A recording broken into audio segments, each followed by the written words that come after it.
Oops. And hello, and welcome to another episode of Hairyman Hoaxes and Hoodwinks. How are you guys? I'm Nikki, and I'm your host tonight, as always, here just for you guys. Let's see who's in the chat. Sharon was the first in the house. Hello, Miss Sharon. Angel, my eyes. Nice to see you guys. Brian and Chewy, welcome, welcome. Who else have we got? Grasshopper, howdy doody. Oh, look who's here. Daniel Benoit comes to graciously come into my chat finally. It's good to see you, Daniel. Thanks for being here, Bigfoot Zone. Val, nice to see you finding the trackway. Good to see you, chessboard. Actually, Daniel, if you want to come on, you're welcome to. I'll shoot you a link if you want. Who else we got? Little Kilroy. Hi, welcome back. So, as the chat is building, I've got a great show for you tonight. We've got Cook Cryptid Research on Mr. Michael Cook. Yay. I have to get that applause. I keep forgetting to get that applause on the background. But so excited. This guy is so busy. Michael Cook is the founder of the Cook Cryptid Research. He's also the Sasquatch big barbecue and hot sauce creator. Some good stuff there that we're going to go into more a little bit later. But he's been doing research on Bigfoot and other cryptids for 20 years now. And he did have a face-to-face encounter with the Bigfoot at the age of 16 in Southeast Kentucky. And we hope to hear about that. But let me go ahead and bring him on, Mr. Michael Cook. Welcome. Welcome to the show. Hello, everybody. It is good to see you. I really, really missed out that I didn't get to see you at the Bigfoot uh ECBRO Bigfoot Con this year because Oh, I last year, but it was a good time. Daniel always puts on a good time, and right. we met hundreds of people there, and uh, it was uh, it was great. It was fun. On the Mm-hmm. way home, we got to see. We had it's my first ever encounter with a UFO. Oh, So, oh wow. Well, we'll have to hear about that too because my group here, they love to hear about anything cryptid phenomena, ufology, all of it. We talk a little bit of everything. Um, but let me bring up little boom. There you are, nice and big face there. So, you have dedicated your life to cryptozoology and the pursuit of answers through scientific means, which we really love here. We're kind of like to have the critical thinking involved. Uh, most of us here in this group, anyway, and he has been described as one of the most open-minded researchers out there. I can say you've gone through a lot of changes from the first time you started researching to now. You've been on several different podcasts as of late and doing the circuits on all of the conventions and festivals. And he has a lot of experiences and has collaborated with a lot of well known researchers and investigators in the field. So we definitely want to get to that. Now, this was the 2022 Virginia Bigfoot Con. I was speaking to you from about Daniel Benoit's there in Stanton, Virginia, which is the one I missed. Boo. I went to the one previous. This is the 2020 t shirt. But the 2021, because it got canceled because we all know why, the big C. And oh, so that big C. I'm yeah, sorry. the big COVID canceled the 2020, but 2021 I was able to get there. and it was awesome. It was awesome, and I hope to plan on going next year because I already saw the list he's got growing for next year, and it looks exciting. Yeah, And yeah, and I will be there actually next year. I'm not oh, you speaking. will? Yeah, I'm not speaking. We talked about it today. I am Uh-huh. representing Sasquatch, Oh, and okay. I will be there the whole weekend. And Awesome. so I'll be there. If you wanna come by the Sasquatch booth Oh, and say howdy, I'll absolutely. be right I there do. all I want weekend. I really want to make next year's. I had other trips planned for this year, so that's why, I could only pick one or the others. Well, actually for his, I can do like 3 trips cuz it takes a lot, to be able to Yeah. travel all the way across the US and stuff. So, Well, even but even for me, Daniel's conference. I mean, here in a few weeks, he's having one in Weir's Cave, yeah, and that's for me in Eastern Kentucky is a 5.5 to 6 hour drive. right. So Yeah, it's you still you a got to trip. plan all this stuff. Daniel It's and I have incredible. spent a lot of time together this year. I think this is the most we've spent together since we've been friends. And I Uh, have seen that, man. You guys' pictures keep popping up everywhere together. I can't shake him. He's like He's he's like bad attached. luck. I know. He's really come into it. It's all we're over the we're place. doing we're doing one together here in just a few weeks. At the weekend after his Weir's Cave conference, we're going to be in South Carolina together. Uh, yeah, I think I have a Literally, picture of that one too. literally, I've got all the things popping up. we're going to be together. The our booth is going to be joined together, Oh and shoot. we are speaking. They have 3 different speaking halls in South Carolina for the speakers, and Daniel and I are speaking at the same one twice that day. Oh my So, goodness. but yeah, I don't mind it. Daniel, I truly do think Daniel is my best friend, and Oh. I wouldn't talk crap about him if I didn't love him. I know you we Daniel and I've done a lot of podcasts together and all kinds of stuff, and I feel the same way. He is a true friend. I absolutely love his dad. His dad could be my best friend, I swear. Um, and I was so ecstatic to be able to meet meet him in person and share a meal with them and just be there in Virginia. It was an awesome experience that I'm so lucky to have gotten, and hopefully I can do it again. Um, but let's get back to you. Mm. So tell us. I'm gonna take this down so we can see your pretty face there. Your first Bigfoot experience. What started everything out? I skipped school one day. Those who follow me and followed my have followed my research the last 20 years. Uh, I always tell people, you never know what's going to happen when you skip school. So I skipped school one day and went fishing, and to this day, I don't know if this thing hit took a wrong step, tripped it, slipped it, done something, and it came tumbling down this hill in front of me and landed in the river, 50 feet out in the river in front of me. And I think subconsciously, I knew at the time that I was witnessing one of these beings, but I was still trying to rationalize it. And even years after, I still try to rationalize it. And when it stood up and it wiped its eyes out and everything, it got back up on the other side, and we leveled up then. Uh, it it's strange, when you talk about stuff like this. It happened 20 years ago, and it's almost like it happened yesterday. I can close my eyes and see it again. But it let out a few grunts, screams, what have you, and I ran to the car and knew this thing was behind me.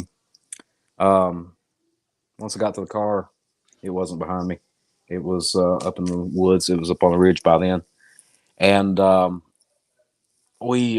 sat there for a long time as it screamed up on the ridge, And after it quit screaming, I gave it a few minutes, and I ran down and got my fishing gear. Went home full intentions, told my parents what I'd witnessed, and I got home and couldn't tell them because I would think that they would think that I was crazy or that I was lying. And that was my biggest fear. It wasn't Bigfoot. It was the fact that my parents would think that I was lying to them or I was crazy. So I kept it a secret for close to a year, and we were watching this show called Unsolved Mysteries. And for the most part, the show it it went around like murders, unsolved murders, and stuff like that. But every now and then, it would show like UFO encounters, abductions, um, Bigfoot encounters, so forth and so on. And it was showing a Bigfoot encounter, and it was talking about, go figure, the Patterson Gimlin footage. And it showed the video, Patty walking across the river, over on the riverbank. And when she turned and looked over her shoulder, that was the same look this thing gave me. And, I broke down, told my dad everything. And, the next 20 years was catapulted with, well, yeah, well, they're out there. And, Yeah, they're out there. There's one in the back right now. Look. oh my God, I didn't even say Beetlejuice 3 times, and he shows up. But since that incident, on the riverbank, look at this dude. Izzy, I just got to know: do you dye your beard that way? Because it looks like Harry and the Hendersons. It really does. Hey, unlike 2017 in Ohio, this is the real deal right here. Oh my God! So those who don't know what he's talking about, I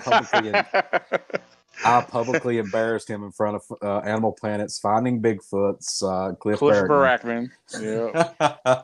And I was taking a picture. I was taking a picture of him and Cliff, and I stopped with the camera in my hand, and I said, "Did you dye your beard?" And I was like, sorry. I was like, "Shut up and take the picture." I'm sorry, but it looked like somebody had took a Sharpie to his face. It was jet black, like he just got off the TV of doing Just for Men jail. Oh my goodness! Yeah, he's embraced his old age now.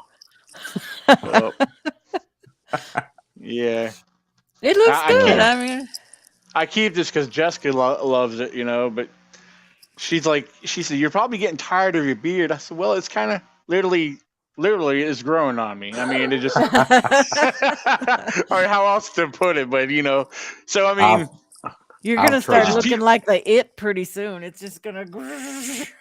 Yeah, I mean, people are used to seeing me like this. I mean, they see me on and off over the years with a beard. Sometimes I trim it, but I've kept it growing. I mean, yeah, there's a part of it I missed the short hair trim cut, but but I like it when you have it a little shorter, But, But every now and then you take it all off because you have to look like your old photos from high school. See, Nikki knows me. Not just got to bring back the Elvis. Yeah. So everybody, welcome Daniel Benoit, the East Coast Bigfoot Researchers Organizations, to the podcast. Yeah. We had to bring on the besties. Hey, we made a pact today that we're going to start doing conferences together and just start billing these events as the Benoit and Cook show. The Benoit. We're gonna be like the guys on Hangover, like my new best friend. We're the 2 best friends that anyone could have. Yeah. Well, that's literally every time I went to pull something up, I'm like, they're going to be there together. They're going to be there together. There's the East Tennessee you guys were just at. Yeah, Michael Cook's right there in the front. Yeah. Yeah, you can see him in the black t-shirt. I'm up in the blue t-shirt next to the Yeah. Please. I got crammed. I got crammed between Uncle Jesse and Mountain Man. Yeah. How was it meeting Turtle Man? We met him Well, back in March and hung out with yeah, him. was Earlier? very very outgoing, wild guy. Yeah. So, Once you And get I him see my away, boyfriend back there, Taylor Cook. oh He's back God, there by the Taylor and I, we figured something out that there is a good chance that Taylor and I are kin. We're Oh, related. really, Ken? We always Um, joked about it, but I didn't think it was well, real. well, if you look at Taylor and you look at me from our nose, the tip of our nose up, Oh, we wow. have the same eyes. And his grandparents are from Western Virginia, not West Virginia, but Western state of Virginia. Yes. And my grandparents hail from Western Virginia. And there is a very good possibility. We still got to do some digging, but there's a good possibility that we are cousins. Oh my goodness. Yeah, look at him. And you're looking at Michael, and then right to his upper left would be Taylor. And they do look a lot alike. You do look a lot alike. So well, we're doing. hopefully Paige doesn't get the two of you guys confused. Oh my God. Taylor's Yeah, well, wife. if we take your beard, Daniel, and put it on, I've put it tried. on I've Michael a tried the little Michael. bit. beard. Yeah, we'll I've put my tried the beard and put it beard. on Michael's head. Yeah. Yeah, there we go. I've tried the beard. I can't do it. It gets a few inches long, and I have to shave it off. Too I just much. can't. I can't do it. But yeah, though we met Turtle Man over in Morristown in March. Which Yeah. I knew his friend Neil that was on the TV show with him. Neil Oh. passed away a couple years ago. But if you get Ernie away from the crowd and the kids and stuff like that, he's a very fun person to be around. He's got a heart the size of Texas. He is just a really good person to be around. That's cool. Him and is it Turtle Girl or Turtle Gal? Turtle Yeah, I Gal. think it's Turtle Gal. Turtle Gal. Mm-hmm. Yeah, they're funny. He keeps injuring himself though. I noticed he was like his beat up in the shoulder, and then his He had broke his arm from a tree injury. Yeah. A lot of people thought it was a car accident, but they did a video one time while he was still healing up, because I guess the way he talked about it, I don't know. I mean, I think it landed up here and came across him or something. It just Something. I'm not sure. I can't remember exactly, but yeah, it hit him where it bruised up here, and Chad, busted his lower arm. So. And back a couple of weeks ago, his mom was falling, and this is what his wife was telling me about. His mom was falling, and she grabbed his arm to catch herself and re-broke his arm. Oh, so he was almost completely healed up. Yeah, so he wears like a brace on his, yeah. It looks like somebody with tendonitis, or what do you call it? Not tendonitis, but like carpal tunnel. Yeah. So, yeah, that's it. Yeah. We had a good time. Josh and Wayne and Daniel, not this idiot, not that guy. Josh and Wayne and Daniel, they put on a hell of a show. There was so many vendors, there was so much to choose from, and Daniel's probably about like me. You don't count people, so I don't know. I sold. Well, I was there with Sasquatch because that's pretty much my job, and I don't know how many bottles of barbecue sauce I signed. Because we were talking about taking pictures with Josh wanted us to bring stuff to autograph, and I'm really not that guy. I'm really not somebody that does it. I'll take a picture with you and I'll whatever, but I don't want to sell $5 photos of myself and sign them for people. I don't think I'm that. I'm like a Z-list celebrity, and not. It's in your mind. But I get awkward about it. So, but I took pictures with people, and Daniel, Taylor, and Tate, and Super Dave. We were all right there together. and we all took pictures all day and signed barbecue sauce. And it was a good time. I don't know about Daniel. I was totally out by Sunday. Oh Like yeah. it took me until about Tuesday to get over it. Well, Friday was the worst. Because we got there Thursday evening. We got there, got settled into our hotel Thursday, and because we arrived, and it was me, Jessica, and her parents. So we got our hotel, and don't get me wrong, I was comfortable as heck, but could not fall asleep for nothing Thursday night because we had to get up and head up there on Friday to do setup and everything, or at least get started. And like I said, I was up all night long. I might have had I felt like possibly 45 minutes of sleep. But so we wake up that morning, it's pouring out rain. The rain is coming out severely heavy. And here we are, we got an outdoor festival to go to. So, but we're up early in the morning so we can get breakfast at the hotel. So we're all in the main lobby getting breakfast. And of course we're done. It's like, well, come on. Still raining. Hopefully it'll pass by, when we got there. Because we were only like 10 minutes or so, give or take, from the hotel to the park. But we get there, the rain starts to slow down, thank God. And it kind of comes to a stop after we finally get out and start moving around. But then the humidity hits. Oh my goodness! It came with a like vengeance. I mean, the humidity was awful, and it didn't help. I know other people felt like I did, but I was just not having no sleep really added to it, and I was getting sick. I mean, the heat was killing me. I mean, and usually I could handle the heat pretty well, but no, it was just because of the lack of sleep. And I don't know, I take certain medications. I don't think that helped either, but it was mainly the lack of sleep is what did it for me. And I drink alcohol all day, so.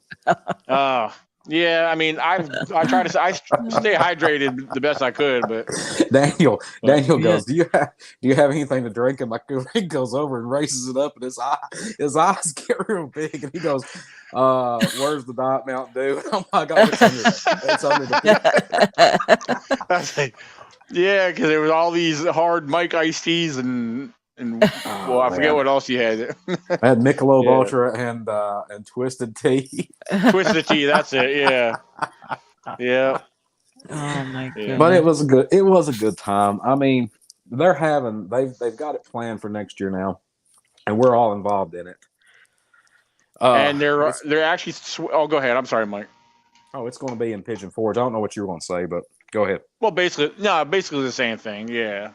Yeah, it's going to be indoors at a convention center in Pigeon Forge, Tennessee, next year with a whole lot of different characters coming in. And it's not even going to be called the East Tennessee Bigfoot Festival. It's going to be called East Tennessee Paracon. Oh, so, they're gonna include everything in there, right? Which I think is what a lot of Bigfoot conferences and festivals, even Daniel, you've not announced it, but there's a few more varieties of research and stuff going on in your conference.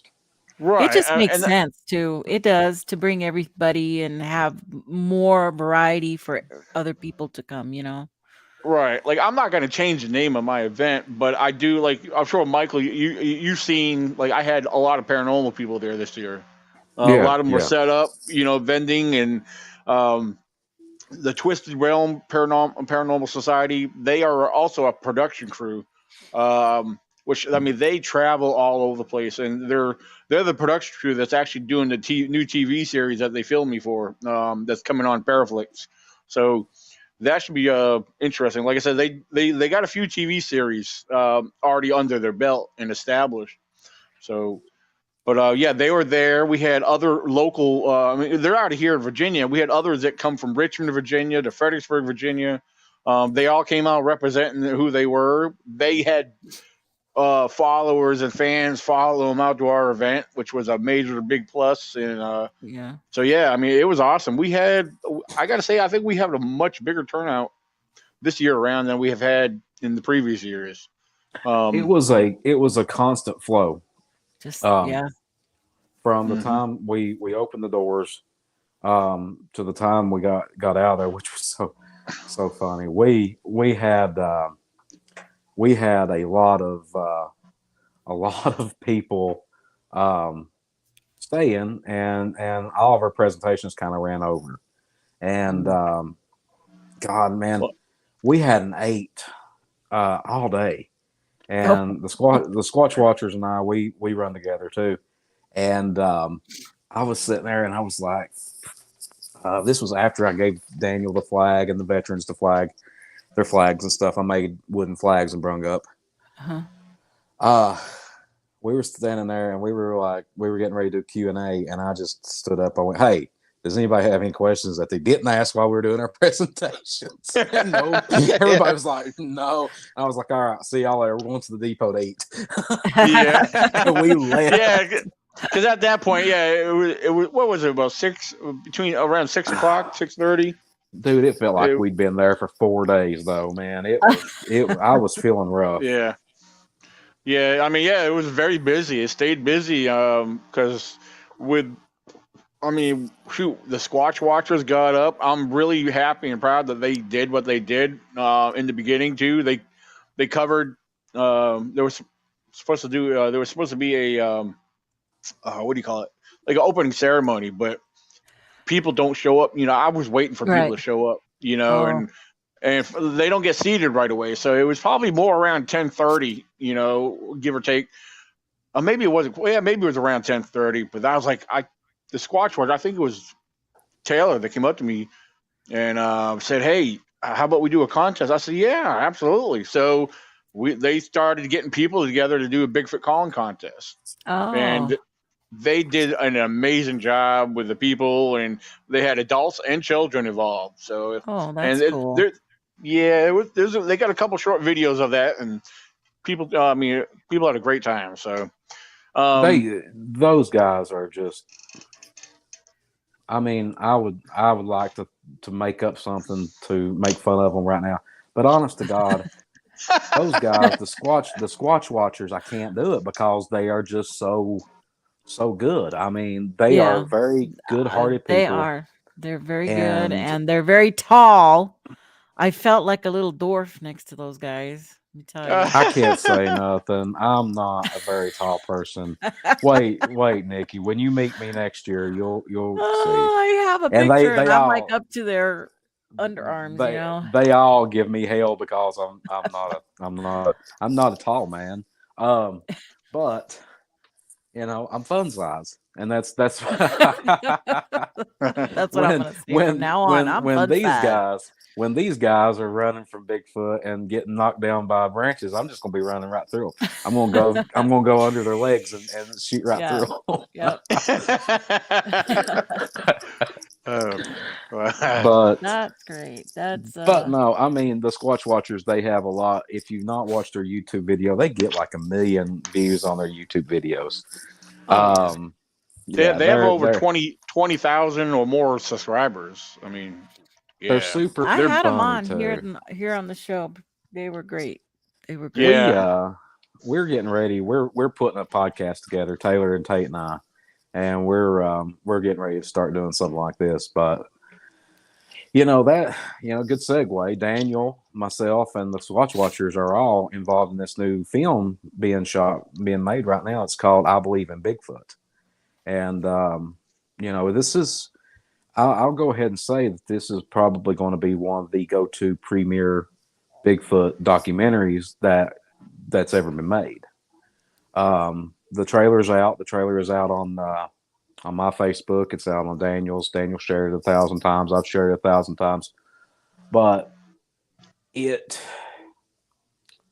got Mountain Man from Duck Dynasty, Turtle Man, Ron Moorhead. Yeah. And it's going to be released privately or on? No, it'll be public. Yeah, this will be a public premiere, and it could possibly be premiered on a major network. You never know. I don't know, but it's that quality of a film. Yeah, and the filmmaker is an award-winning filmmaker, Kelly Lockman. Yeah, he has several videos under his belt. He did mention he's not sure exactly what it's gonna. He said it may be on a streaming network. He did mention that. Well, isn't that basically what you were talking about, Mike? Like a streaming Yeah. network, like what, Netflix or something, or one of Mhm. those. Yeah. So Yeah, I mean, that's what There's like so many Paraflix is a now. stream. Yeah, Roku. I mean, there's all Yeah. kinds. So, Yeah. but well, you know, that's like us. I mean, the streaming services are fine and all, but when These Woods Are Haunted came out, we didn't have Discovery Plus and all that. So when it came out, it kind of takes away from it a little bit, if you want my honest opinion. But because people can sit and watch it, stream it anytime they want, instead of having to wait around on it to come on TV. Right. So there's good and Yeah, bad with streaming and services. your episode of These Woods Are Haunted was season 2, episode 6. Anybody wanting to check that out, you're welcome to go. It's all over the place. You just have to either pay or already have the service for where it's at. yep. Yeah, And it my comes setup was on. right to the left of his. Yeah, his is like right Out here, there. right here. Yeah. I'm literally in The between Michael Cook and the Squatch Watchers. Oh gosh. So you Yeah. guys were cutting up the whole time. oh yeah, until Yeah. we were just after about 7 hours of conference stuff, I'm ready to jump off cliff. Yeah. But no, Saturday was a very busy day for all of us. We had a constant heavy flow of people coming by talking to us. yeah. Friday was very slow, and yeah, we had a few people, but Saturday was a big day. So we were sitting there, and I kept on, this guy wasn't even supposed to be there. And I talked to Josh about it yesterday, and he said, he didn't even know who the guy was. But this cat on TikTok, I follow him. I've watched him ever since I've had TikTok. He's just a funny guy, but you can tell, it's a big act and all that stuff.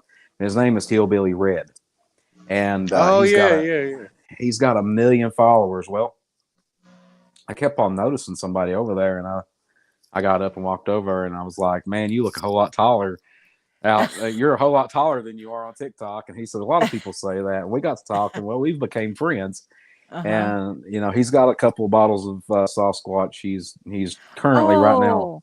I saw those pictures. I didn't know who that guy was. Is he a blonde guy?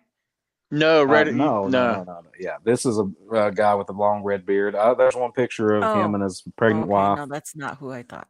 The blonde guy is Coy Duke from the Dukes of Hazzard. Byron Cherry. And he done a video for me, and it's pretty cool. I'm hanging out with him again this weekend coming at the Baileyton celebration.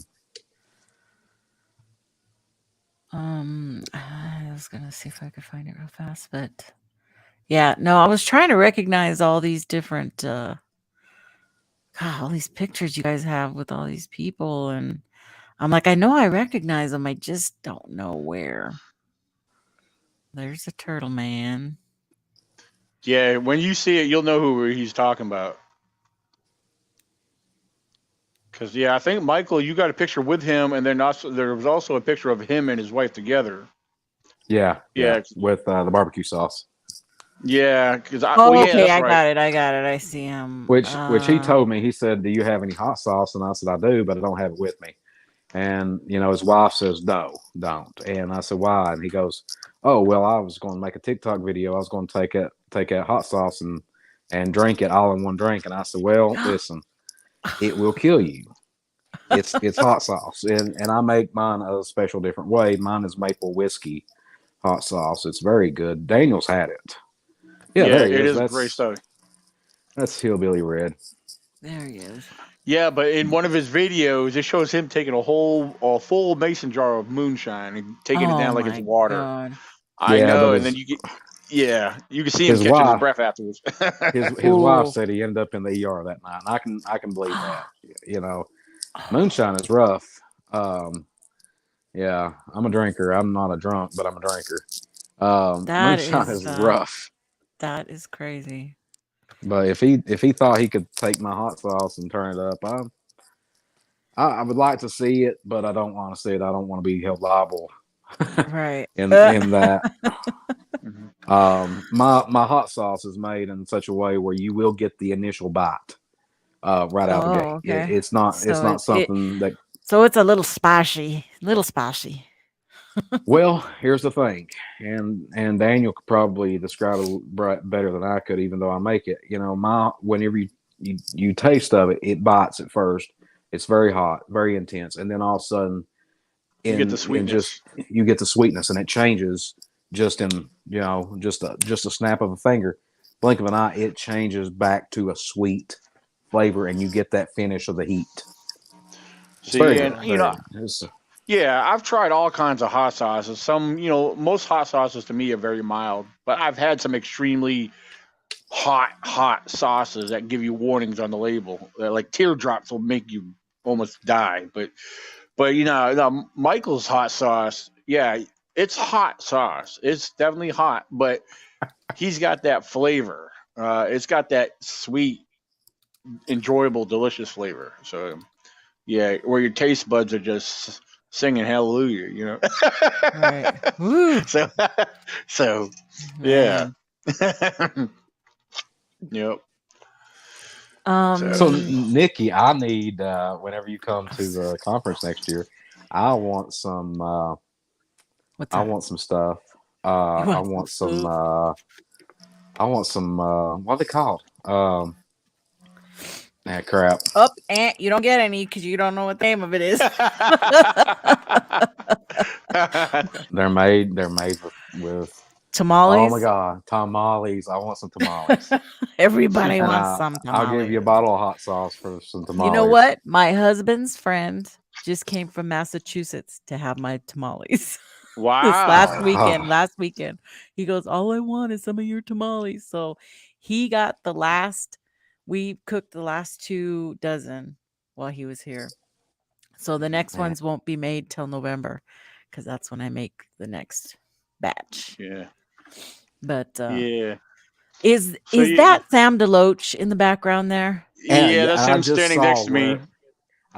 where he commented on the in the chat. Um, Sam?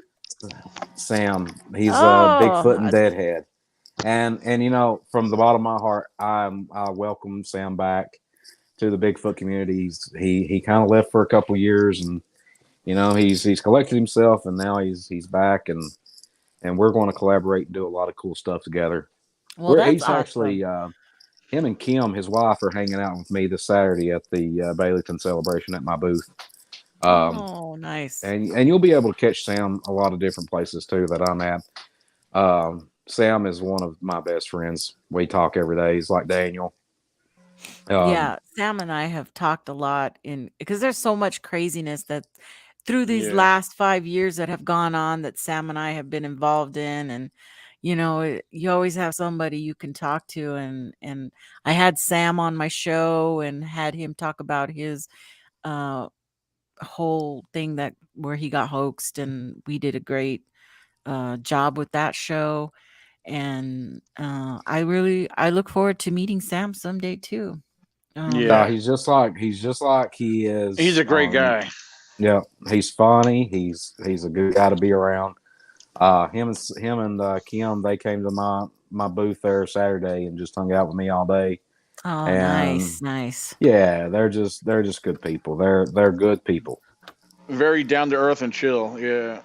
Oh yeah. So but And that kid right yeah. there, he won some barbecue sauce from me, and he's a super fan. He was a pretty cool kid. He's in a Yeah. lot of photos.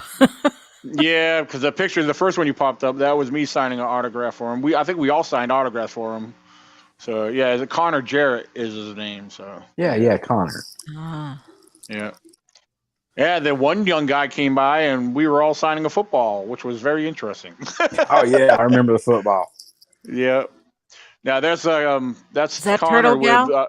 Turtle Gal. Yeah. Oh, So nice, nice. yeah, she's probably about your height. She's very short. So Thank you. no, yeah. Thank you so much. Oh, no problem. That's There's Connor. Jared. Yeah. Yeah. Yeah. Nice shirts. Those are nice shirts. That's Connor with Michael's best friend. So I'm gonna. You need to check your. You need to check your Facebook messenger. I can't do it while I'm on the phone. It'll mess up my connection.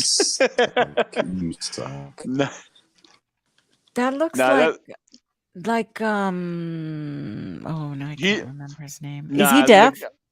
Yes, that's He's him. deaf. Okay, I know. Yeah, I know who he is. Yeah, I That's know him. Michael James. Yeah, he look at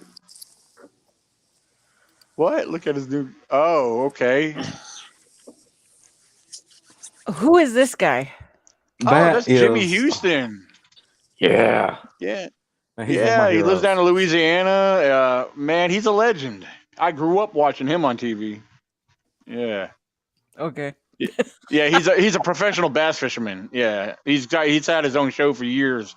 So a bass fisherman. Okay. Yeah, he was on a regular TV show for many years, and then he said he's still doing. They actually do TikTok, not TikTok. They have a YouTube series. They put out videos now on YouTube. So yeah. Mm-hmm.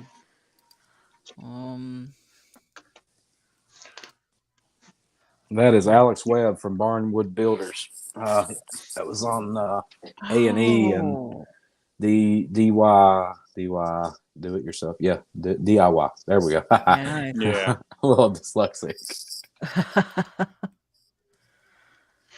Yeah. He was a speaker too, wasn't he? Who? That guy? that is Or no, no? that's Dwight. That's Ryan Brown playing Dwight Schrute from The Office. Yeah. Oh, okay. I'm like, he does look like him. Yeah. Oh yeah. Yeah, that's on the other side of the pavilion from where we were set up on the other side of the pavilion there underneath. Yeah, that's the opposite side. I guess you could say that's the front side of it, but yeah. And because all in front of there where Connor's facing is all the vendors. I mean, they had tons and tons of vendors, but no people coming through on the vendors. Wait, what wouldn't I do in the chat? I can't. Wait, I missed something. What's going on? Nikki wouldn't. Nikki wouldn't what? Nikki would definitely be my agent. She knows everyone in the Bigfoot community. I know a lot. I don't think I know everybody, but I know a lot. Yeah. Hey, Jimmy Blanton. Look at Jimmy's in the house too. Oh yeah. Yeah, he recently resurfaced. He sent me a friend request earlier this week or last week I think it was. Yeah. I'm glad. Okay, where was I? I was looking at pictures. There he is with Turtle again and again, and kisses, and it's Margin in charge. Margin in charge. Yeah. Uh-oh. I don't know, came out. It's Rick Valentino Raven from he used to wrestle. Oh, that's a video.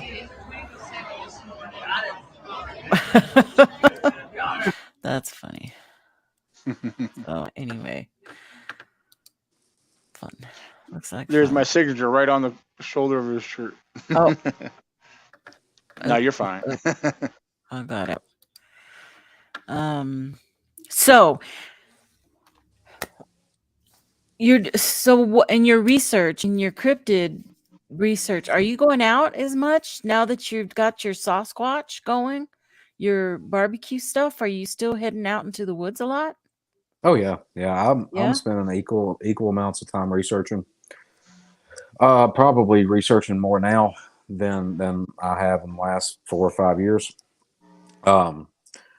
Daniel's conference, we had a team come down and we became friends, and we are going to start working together. They are actually coming down here in 2 weeks and going into my research area. We are going to start using different equipment in the field, utilizing some of the ghost hunting equipment in the field of Bigfoot research. But we're also using stuff like Geiger counters for to measure radiation. We're using EMF detectors, which measure, or EMP detectors. They measure electromagnetic pulses. So in their, I can't say a whole lot, but in their studies in certain paranormal places that have paranormal activity, they have noticed the same magnitude of EMPs, electromagnetic pulses, and radiation, the same as a nuclear blast. And we are theorizing that if that is occurring in Bigfoot research, it could explain a lot more than just, if there is, lack of a better word, woo involved. But it could also explain, and I'm going to say something that I haven't said on anything, but both of you all are going to raise your eyebrows when I say this, but it could explain why many paranormal and Bigfoot researchers end up with some kind of rare form of cancers. Think about it. Think about how many people we've lost in the last 3 or 4 years from some rare form of cancer that have spent a very long time in the woods researching. I mean, April Henderson, Tanya Knight, just to name 2. So, no, I never did put any kind of connection like that together. Now you're going to start thinking about it. Well, I think everything gives us cancer. So my whole town I grew up in has cancer. That is my cancer right there. Right here. Right here. It's like the Brady Bunch. The Brady, but yeah, exactly. I was going to start singing. But no, seriously though, I mean, we've lost a lot of researchers the last few years, and cancer has been a factor in a lot of them. But normal deaths, heart attacks, stuff like that have happened too. But we're utilizing this equipment not just because of that, but we're utilizing this equipment to see if there is a connection, which I truly believe. We talked about that before the show, about my evolution, the way I believe, what I believe in, and Daniel was privy to the presentation at his conference this year when I said, if you want, I say this all the time. I never have told anybody really what I believe. And I said, if you want to ask me right now what I believe Bigfoot is, I'll tell you right now. And my answer was, I don't know. But I do know that it is not solely flesh and blood. And I dropped the mic on that and walked off. So, 20 years ago, I would have argued with you that it is purely flesh and blood, undiscovered species of primate. 10 years ago, I would have said, well, there's something spooky going on. I don't know quite what it is. 5 years ago, Glenn, Mink, and I saw blue light. And we had a rock thrown at us. 4 years ago, this October, an event happened that really and truly could have turned out substantially different. It was terrifying for me because I put 2 people that I care about in grave danger. And it's the incident. Hold on, guys. The incident that happened on These Woods Are Haunted. If I would have never thought something like that would have happened. That was a truly terrifying event, and never in my research and interaction with these creatures had I ever came across anything that aggressive, that scary. And when was this? This was October 6, 2018. This is the incident that happened that's on These Woods Are Haunted on Travel Channel. Oh, okay. So that night we had our batteries drained, both on our electronics and ourselves. We had so many different spooky things happen, and I use spooky because there's no other word for it. But paranormal instances, we had 53 minutes of documented footage of these creatures interacting with us, walking around us. You could hear samurai chatter and this and that. We lost everything but 9 minutes, the first 9 minutes of the night. There's no explanation for that. It's just gone. Just gone. Going back 2016, I was in I had an incident happen to me that's I'm not going to talk about because it's in my book I'm writing. But there was an incident where I did lose time. I lost exactly 5 hours in the blink of an eye. And I don't know what happened to this day. And even in the chapter that this is in, it's time displacement. I don't know what happened. It happened in the woods in Indiana. But there's just so much stuff that's went on in the last 20 years that I can't discount and dismiss paranormal anymore. I have to seriously, as a scientific researcher, I have to look into this stuff. And, I could be wrong. Everybody could be wrong. We could be dealing with something completely off this world, and even now I'm looking at the Book of Enoch and stuff like that, and actually, laying out the possibilities of what these things are. And that's what you have to do as a researcher. You have to draw a map. You have to draw a concept map and put every little bitty concept up there. And then you say, okay, let's start marking these off one by one. And finally, you're going to get to the center. But research is about objective and subjective data. Subjective data is witnesses, secondhand stories, stuff like that. Objective data is stuff I can touch, feel, taste, smell. Where Daniel and I are going to next month in South Carolina. 2 weeks ago, there was I think it was a 17-inch track found not far from where we're staying at. Tons of Bigfoot activity, and it's almost like I'm going home for this one because my grandmother lived there for better 20 years. So I'm not. It's not like I'm going down to speak to a bunch of strangers, but we are collectively researching. Daniel and I are researching together. That's why I sent him the message and said, "Hey, jump on here." But Daniel and I, we were out. We've been out several times together. One time we heard rock clacks. One time we heard tree knocks. Yeah, and that was all Michael Cook had started that. He picked up a big old chunk of log or tree and started banging down on his dead tree. And then within seconds, I won't say minutes because it didn't take long, we started hearing knocks all around us. Wait, is that the one you had on a live? Were you on live? Yeah, we did go live, but I don't know if that. I think because I remember that. I was the one watching you guys. Yeah, but I don't know if we started live that soon. Maybe we did. I don't know. Maybe we did, but we were getting knocks all around us. But it was, one thing though, it was cold. It was cold then. Yeah, it was the month of January, I believe. Yeah, and sound travels so much better in cold weather. So we were hearing these knocks and and rock clacks all around us. And then the night that you and I were together with Gwen, we heard whoop, and we heard tree knocks in your research area. Yeah. And then that was in January too. And then that night, I don't know if anything definitively Bigfoot happened when we went out that night for the conference and stuff and took that group of people with us, but there was a weird incident that happened where there were whippoorwills.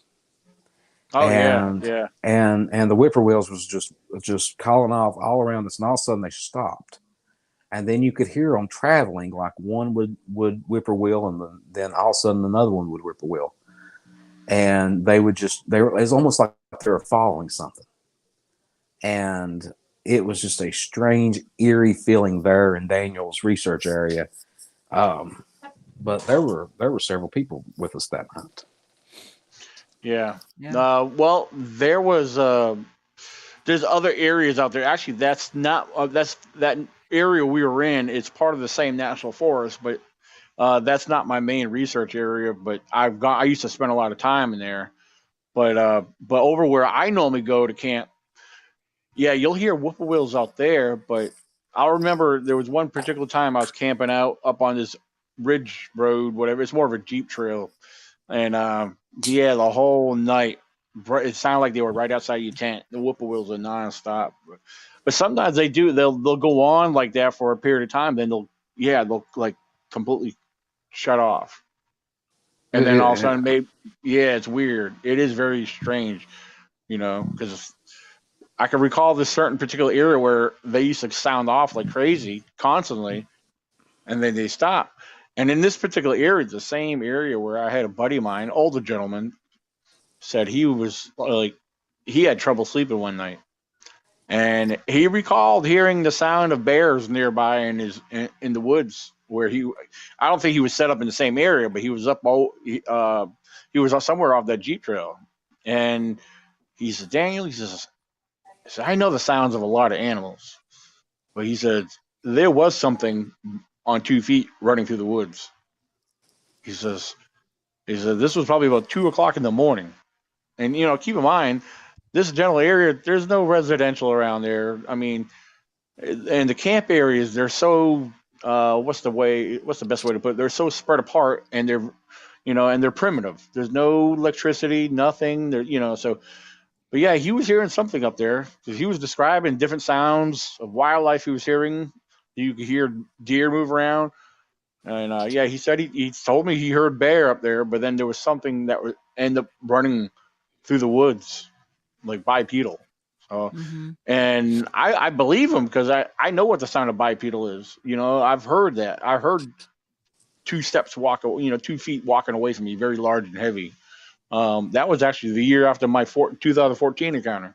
I've been recently sharing that with people asking me about stuff. But yeah, there's some strange stuff. I don't know. It's just I never really gave much thought on whippoorwills, but owls, on the other hand, I have my theory on owls when they communicate together. But yeah, that's I don't know, different thing to get into. All birds. You have to listen to all wildlife in the woods, and they will sound off. They're warning each other and other animals that something's in there. And I've been, sure. Most like blue jays. Holy cow, they will just give it their all when they see something. That's creepy, but whenever you're in the woods, and I've been there, middle of the night, and you hear crickets and all kinds of animal sounds, and all of a sudden everything stops. That's when you know something is there with you. Yeah. And there's nothing making sounds, no owls, no coyotes, no crickets, no nothing. That is the creepiest, eeriest feeling, because you can literally get in tune with everything. And when you start hearing something moving, there's no other feeling like that. Yeah. I'll tell you, I'll make mention of this real quick. I camp a lot by myself, and there's been several times I can recall, like, I'll stay up late because sometimes when I'm at camping, I don't get tired that easily. So by the time I do go to bed, everything's usually quiet. Yeah, you might be hearing some owls in the distance. Maybe a coyotes will start sounding off. But when it's quiet like that and you're laying there, and also you still can't go to sleep, and then all of a sudden you start hearing limbs snap, and it sounds like something's moving in nearby. I'm not that type of person who's like, okay, I'm not going to lay here and wonder what that might be. Because if it's a bear sneaking up on me, like getting curious because he might smell something that was in the camp, I'm going to grab my 44 Magnum and my spotlight and go outside and start flashing around. Hopefully, that light alone might scare it off. But at the same time, I want to know what's there.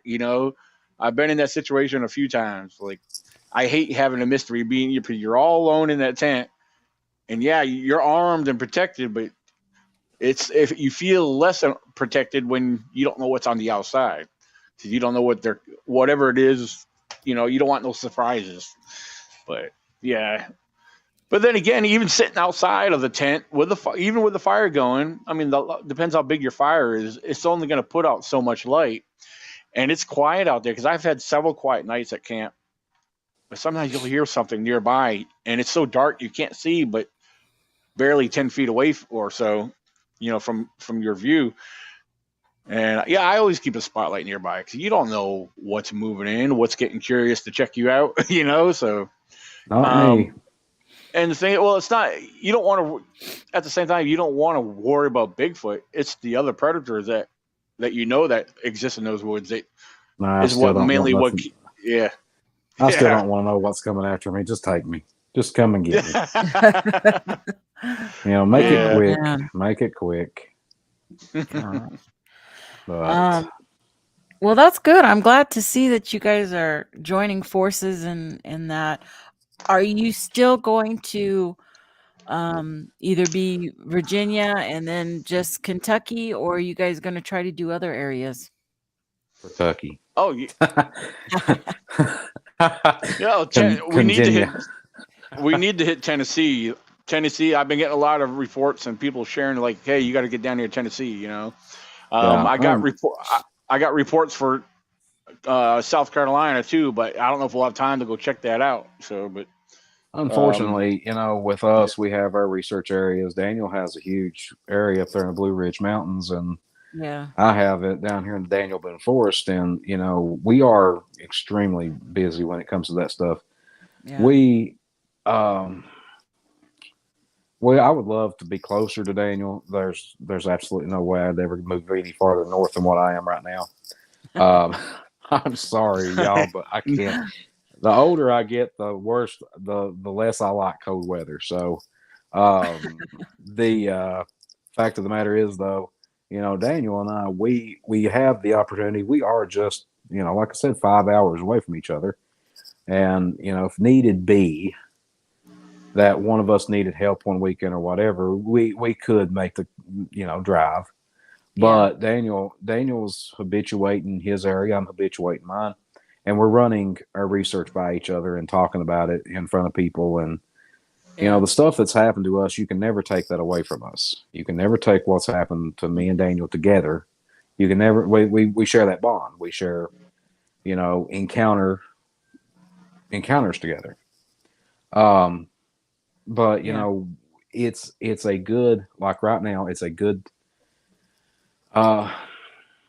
it's a good working relationship. We can work off each other while we're talking, doing podcasts together and stuff like that. When I don't have anything to say, Daniel's got something to say. When Daniel don't have anything to say, I've got something to say. And we've both been run through the mud and all that stuff over the years, and it's one of those things. Yeah. Two's better than one. You just have to stick with it and you kind of try to have to ignore all the the static that goes around you, and just focus on your own work. And I know that's what Daniel completely did. He just focused on his own stuff. And I've really seen Daniel come into his own in these last couple of years and has just grown, into something big. I mean, I remember when he was first talking to me about wanting to put on a conference, should I do this? Should I not do this? How am I going to, crowdfund or do this or that? And it kind of is exciting to see how much that has just grown, and now it's probably got a life of its own now. You'll never be able to stop it. Yeah, the first couple of years or so, I mean, it was. I don't know. I mean, it's still a learning. I'm still learning, on how to better and then improve these things. But I mean, I'm learning a lot from the feedback that I'm getting from people, and it's all positive too, which is that's encouraging because it makes me feel good. Like, okay, I'm doing something right, but I need to keep this momentum going. I need to see what could keep these people coming back. Right. And one thing I like to tell people, because you got a lot of these big time conventions, and some of these when I say big time conventions, I'm speaking about these ones that have only been running only a couple years, and they get big thousands of people crowds. I mean, they got the funds to bring in celebrities, people that are on TV. Yeah. And I get I get that. I know people love that, but the thing is, I feel like this is taken away from. What am I? You brought me in. Well, I'm Dick. getting to that, but I'm talking about people like from Expedition Bigfoot, Finding Bigfoot. These events keep bringing back the same people back to back, and the thing is, yeah, people go to see them because they're celebrities and they're on a show, but I feel like it's, again, that's taken away from the research. It's taken away from what people are actually really trying to do. I mean, yeah, I'm not saying these people on the TV show ain't doing what we're doing, but I feel like they're doing what we're doing, maybe a little bit more, because they're given the funds from the networks to provide with all the fancy equipment. I mean, just because we don't have a TV show doesn't mean we're not doing the same thing. Yeah, and But Well, you're doing it much people. better. All these TV shows, they're entertainment. And we need to know that. We need to realize that a lot of them are just entertainment, not like Years ago, I heard this comedian say this, and there's no truer statement about this. Every TV show, no matter what. I'm not a big. Okay, here's a confession time. I don't watch a whole lot of Bigfoot stuff. Like, I'm sitting here looking at the time, the House of the Dragon comes on at 9 o'clock tonight on HBO. So that's kind of what I watch. But yeah. no matter what, and I will not get into this debate with nobody, Loch Ness Monster. No matter what I think about it, if it's 2 o'clock in the morning and I'm scrolling through the channels, it don't matter. If it's something about Loch Ness Monster, I will stop and I will watch it every bit, knowing good and well what the end's going to be. Well, we didn't find old Nessie this time. Yeah. I mean, that's just like with Finding Bigfoot. I talk about this in my presentation. There's a reason why there wasn't a whole lot of footage that was released. I mean, because it would have been one show and it would have been called Bigfoot Found, and that would have been it. Yeah. With right now, and I'll say this, I've watched Expedition Bigfoot, and as far as Bigfoot shows go, it is a very well put together, very well funded show. And if any TV show out there is going to find, Bigfoot, it's going to be those guys. Any TV show. It's not. I'm not saying, not trying to knock off on any researchers or anything, but like Daniel said, look at. Okay, if you don't believe me, folks, that's watching this, go on Amazon or go on Fleer.com. Go ahead and look up what is called a Scout, and it's roughly the size of a remote control. Run you about $600. Oh, the TK Scout Fleur, yeah. Yeah, so it'll run you about $600. You can get it on sale every now and then for about $5. Very, very good quality. It records. It does still images. Yeah, I have only one. for about 100 yards to 300 yards on a clear, good, perfect conditions. The FLIRs that they use on these TV shows that's got the little monitor on them and all that stuff. Yeah, you're looking at about $20,000 to $25,000. And here's the thing: they're not made for Bigfooters. They're not made for paranormal researchers or anything like that. They're made for search and rescue, search and recover people. They are really truly made for firefighters looking for bodies. And smoke. Yeah, and hot spots. So, they're not made for what we do. But there's several other companies out there, and drones. Drones are. I talk about drones in the Bigfoot Experience presentation. There's an episode I can't, like I said, I don't watch Bigfoot TV, but there is an episode of Expedition Bigfoot where they are flying a drone. It's got a thermal on it. They're flying a drone over this lake, and on the bank, there's something walking on two legs, and it's not part of the crew or team. And Russell, a court, he was looking through a telescope, and he said, look, he was talking to Zach Call. Zach is from my neck of the woods. He's a cameraman for Russ. And he said, Zach, look, no, that's a little bear. Look, that bear. They're about a mile away from this mountain. And as plain as day, this bear stands up on two legs and just like you and I would and walks off. That is not fabricated. That is real, true blue. That was a Bigfoot. No doubt about it. That was a Bigfoot. Yeah, I remember that. Mm-hmm. But Mm-hmm.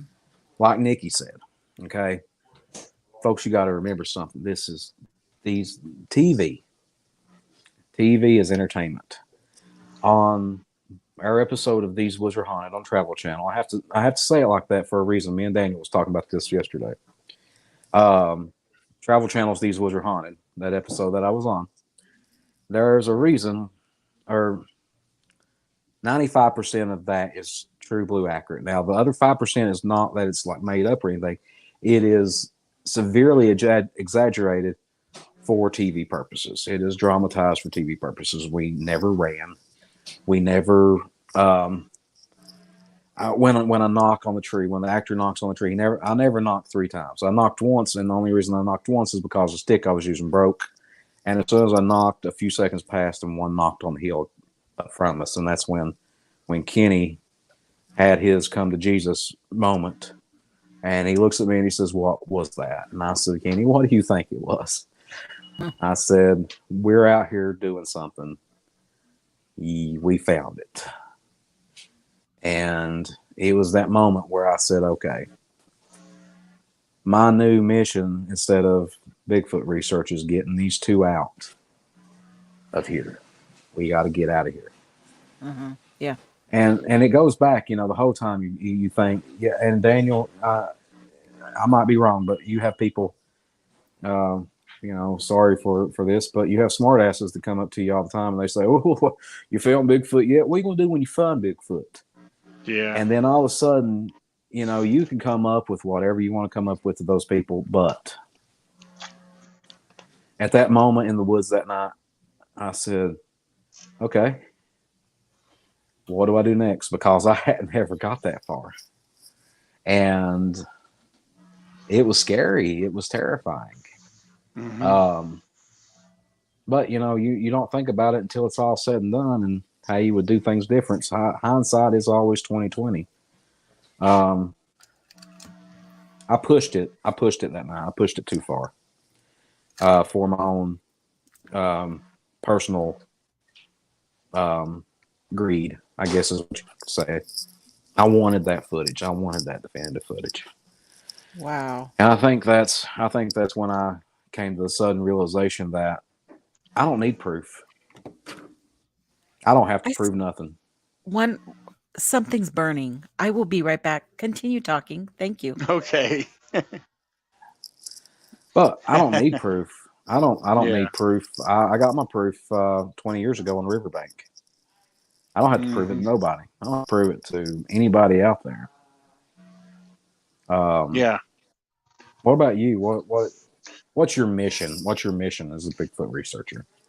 Well, I agree with you. And with what you just said, that's one of the things I tell people when I start to do a presentation after I do my introduction. And I've learned a couple things from you that I've actually started doing in the beginning of my presentations with people, because I want to get them involved. And I think that's good because it kind of gets them comfortable, and kind of getting into it a little bit. But, as far as, I'll ask questions, to people, their belief on Bigfoot, what do they think Bigfoot is, like, exactly what you do. I started doing the same thing. But then after I get through that, I one of the things I do before I get into my presentation is like, I'm not here to convince you that Bigfoot's real or that he exists. My thing is I'm here to present what I know, what I've learned, and what I experienced. And then I share my belief and my opinion behind the subject. So, but that's what I want to do because, my focus is a lot on wildlife, Mm-hmm. and like I tell people who I am, I'm a wildlife and Bigfoot researcher. And I place wildlife before Bigfoot for a very good reason. Only for the very fact over the years, I've just seen so many people point at things and present things on social media that they're giving Bigfoot the 100% credit for when they're neglecting what else is responsible for doing those very same things. So that's where my objective side comes in, where I present a wildlife side of things versus what could be possibly Bigfoot without dismissing either or, so Well, so that's just like I'm very careful with that. So I have to be. that's So just like, whenever these TV shows and stuff, or even on YouTube, they'll show a tree and the bark will be taken off of it, and they're like, there ain't nothing in this woods that does. Yeah, there's a bear. He's looking for grubs. right. A pretty rapid woodpecker can knock the bark off a tree. Oh, I they make dismiss I yeah. dismiss that all every day. But what I'm writing this book. So the book is called The Bigfoot. It's The Bigfoot Out of the Woods, and because I had to come up with a different little tone with it, but there's a reason, because there's a book that's going to follow this up next year, and it's something kind of similar, but it's not Bigfoot. But as researchers, we have to look at everything else before we conclude on Bigfoot. Now, you talk about wildlife, and that brings up a very good point. The Bluff Creek Project, which is it's a collective research group made up of some Bigfoot researchers that are pretty close to the Bluff Creek area. Oh yeah, they discovered some pretty cool things. Yeah, they set up trail cams to catch Bigfoot, but they caught something, almost as important, the Humboldt marten. Yep, that was believed to be extinct. That's exactly right. So, and not only is it not extinct, it is thriving. But to science, it was extinct 50 years ago. So, I've been in Bluff Creek, and I can tell you this: Jeff Ellis and I, we were walking down the logging run. There's a rock fall there, so we were crossing it, and we stopped for a break, and then we heard something go, "Ooh!" And I look at Jeff, and he goes, "I said, did you hear that?" He said, "God, I was really hoping you wouldn't say that." I said, "Why?" But it was so weird. Like, when we got out there, we run into a grizzly bear and all that, and you can hear all about that story and much more at these conferences and stuff. Right. It's a hilarious, terrifying story about the grizzly bear. But that trip actually happened after Daniel's first conference, the first annual conference.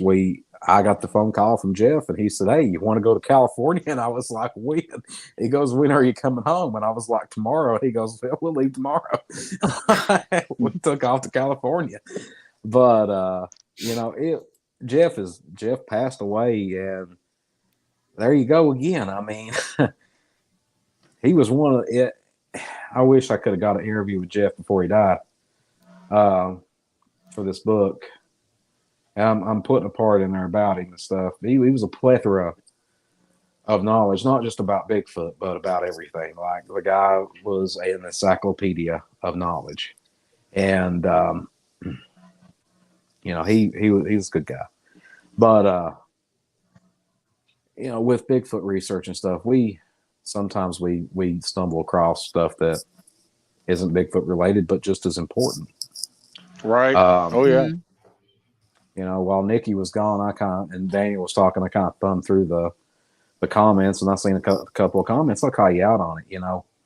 I'll call these. I'm not saying names. You know who you are. You're talking about Expedition Bigfoot being fake and all this stuff, and these Bigfoot TV shows giving researchers a bad name and stuff. Yeah, in a way, it does.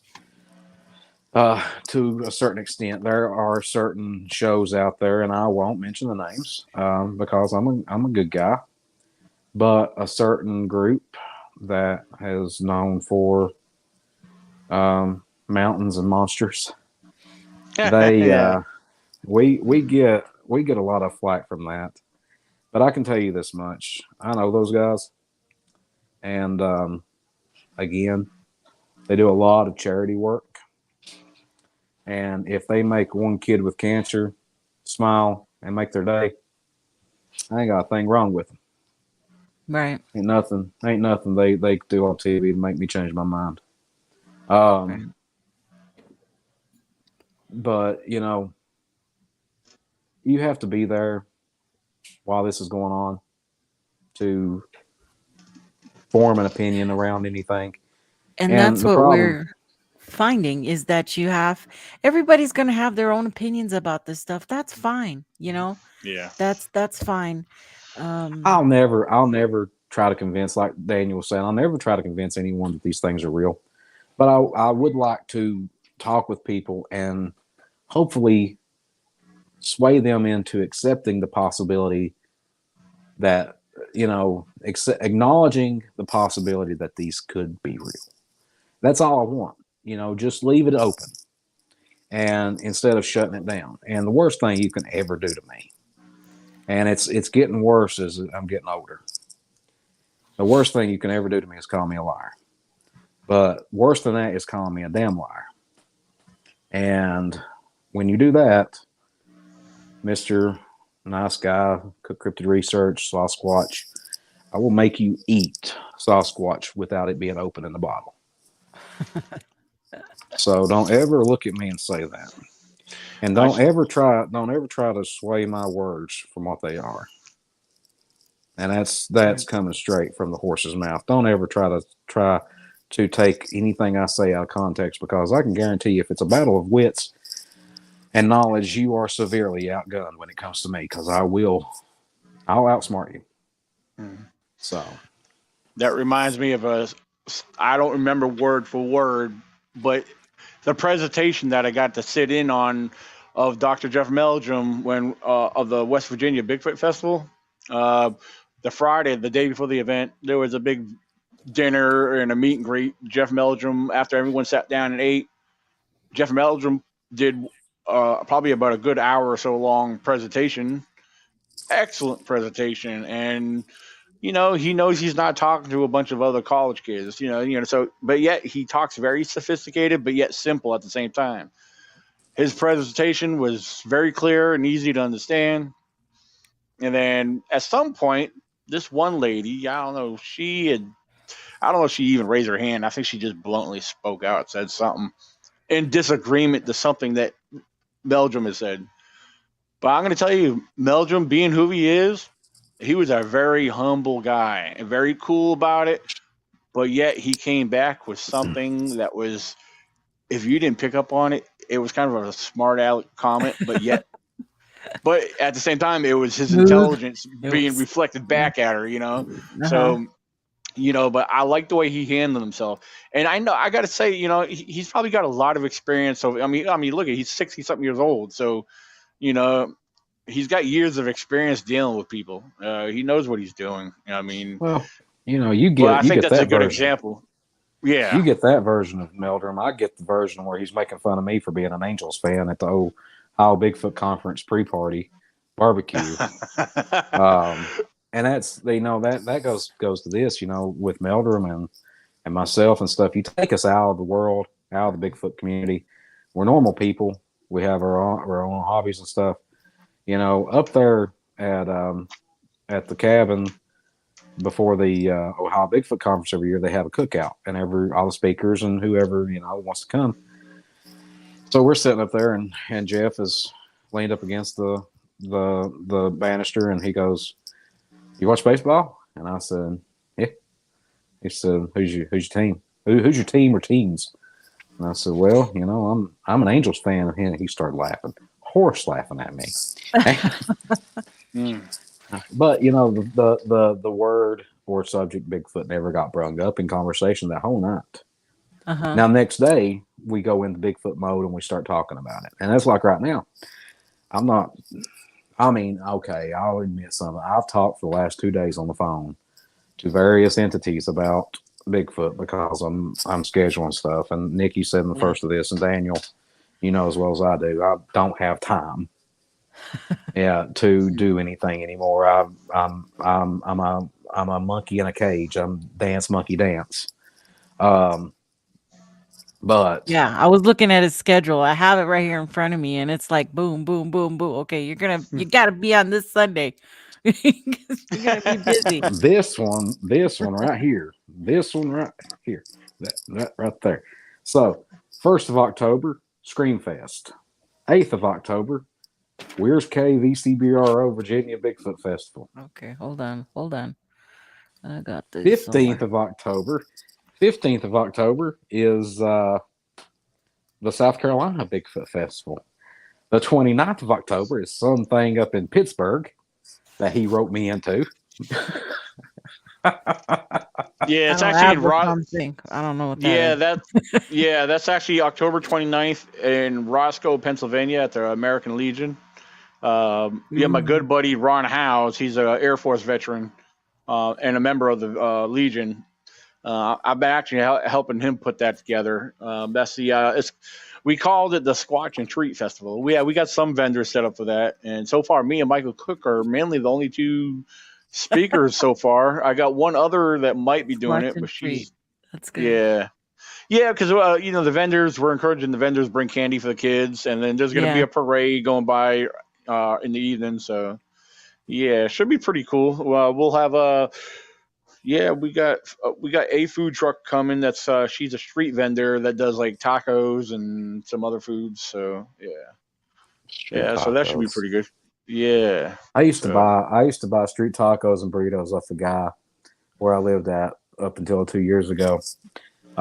He didn't speak one word of English, but we had a mutual understanding that I'm a fat boy and he makes stuff that I like. And I told him one day, I said, I want a burrito the size of a baby, and I carried that thing across the parking lot. For $17, I literally got a burrito that was the size of a baby. It was 7 pounds, 6 ounces. That right there, folks. If you want to know more, that's the current flavors of Sasquatch right there. Oh, so you have maple. I can't see them. So what are they? So they are. I know them. I know them for some reason. They are maple whiskey hot sauce, black cherry bourbon, apple bourbon, peach bourbon, and what I've affectionately called the Boss. The Boss is a straight bourbon with some hints of other things in it. But the apple and the peach are good on chicken and pork or whatever you want to use them on. Daniel will tell you he pours it on anything you put ketchup on. He put it on hot dogs today. I had hot dogs, and today wasn't the first time I've done that, but that's why I did that video for you. I was like, I gotta do this because I tried the barbecue sauce on almost anything you could think of. Pizza, man, it's good on pizza. It's just it'll make anything bland taste amazing. So I'm not saying pizza's bland, but yeah. Do what? Your Sasquatch.com is set up, but you're not taking orders on it yet, correct? Correct. Daniel and I, that was in the message from earlier. Daniel and I was talking about it. I've got to get that set up, but it's just like a guy, one of my good friends. We've been doing flood relief here in Kentucky together. His name is Josh Howard. Is with Howard Law Firm. He's a lawyer out of Kentucky, and we've been over in the flood areas and stuff. The Eastern Kentucky got hit hard a month ago, and it's just been devastating. But beyond that, Josh owns a couple of stores, and he said, we got to get Sasquatch. I've been begging you to get Sasquatch in here. I said, I can't keep it on hand long enough to put it on the shelf anywhere, man. And I said, that's not a bad thing, but it's a lot of work, and I love doing it, and I take great pride in doing it. But currently, right now, I'm looking for a bottling place that I can bottle at and make at, and make not a case a day, but I want to make 100 cases a day. Yeah. When that happens, then it's going to be easier for me to get it out on the website and ship it like that. But right now, I'm kind of limited to if you want to order it online, Michael W. Cook or Sasquatch on Facebook. It's wide open there. It's Sasquatch LLC. It's on Facebook. And I'm a licensed business. I'm licensed through the state of Kentucky. Tax paying and citizen, as bad as I hate to admit it.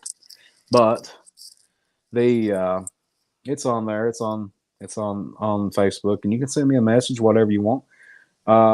Shipping is normally around $15, and there's the prices on the screen right there. One bottle is $8, two for 15, three for 21, four for 27, and then just add a hot sauce for $6. So that takes it up to $33 for a whole set.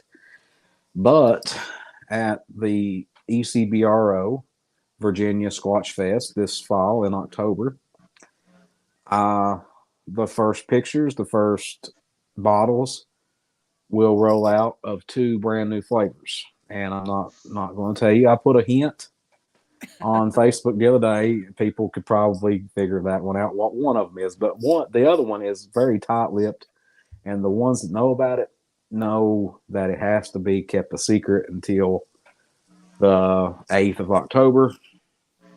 And that'll put you with 6. Where's my hands at? What I don't know do with my hands, like Ricky Bobby. Six barbecue flavors and 1 hot sauce. And by spring of next year, there'll be another hot sauce flavor coming out. It will be comparable to the best hot sauces out there on the market. It'll be a dual hot sauce and wing sauce, made all out of the finest. Not too hot, but not too mild. But well, look forward to that. I would definitely want to be at that Squatch Fest.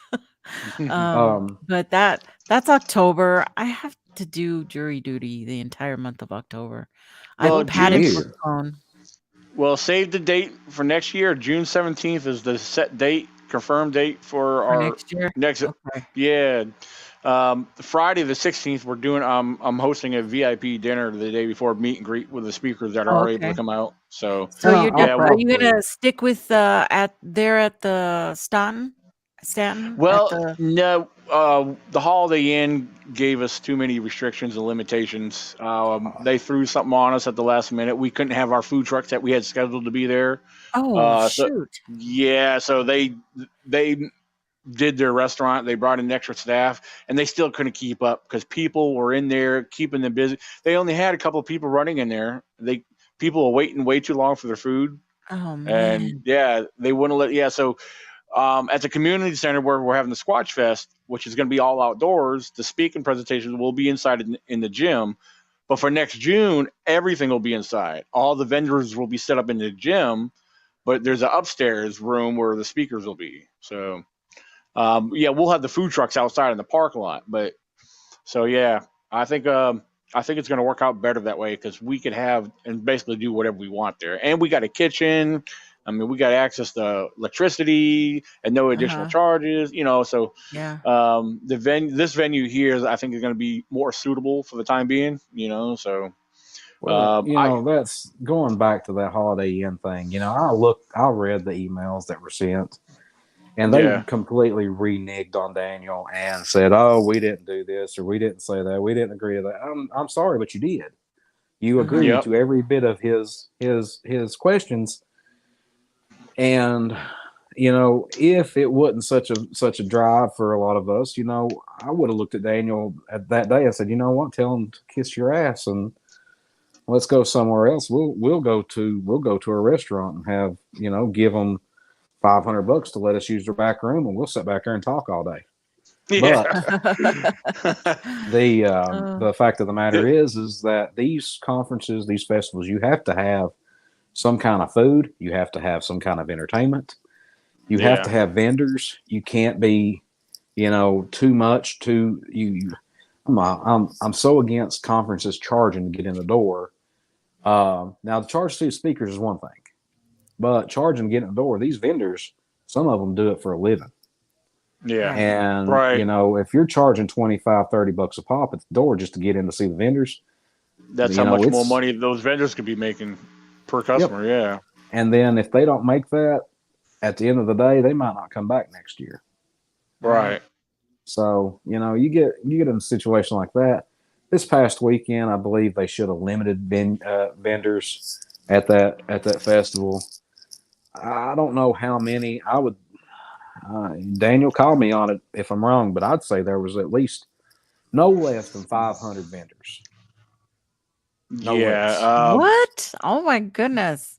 Yeah, Nikki, the park where we were at was huge. I mean, the park goes beyond that, but we were in the biggest open area. It was because we were at the large pavilion. There was 2 pavilions plus a stage in between us. We were set up at the large pavilion, but right outside the pavilion, I actually took videos of short video of the whole area. I mean, I don't know if the video did justice, but on our side of the road in the field where we were at was, I mean, it looked like corn rolls of vendors. But you know, when the doors open to the public, yeah, we had a few stragglers come through. It didn't look like there was anybody walking through the fields to visit these vendors either. Oh, Most of the people that we had were up around us.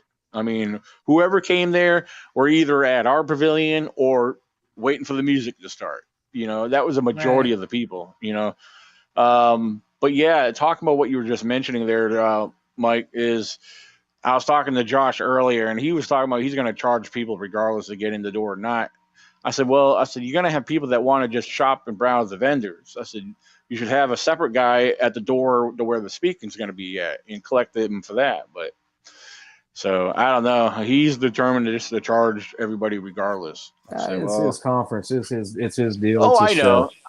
It You is, and know. I was just trying to explain to him. I said, well, I said vendors are going to want to make money. I said, you know, because I said that's fine. I said I did that the first year or two. I did the same thing, but then I realized I said I tried. That's why we keep the speakers separate from the from the vendors.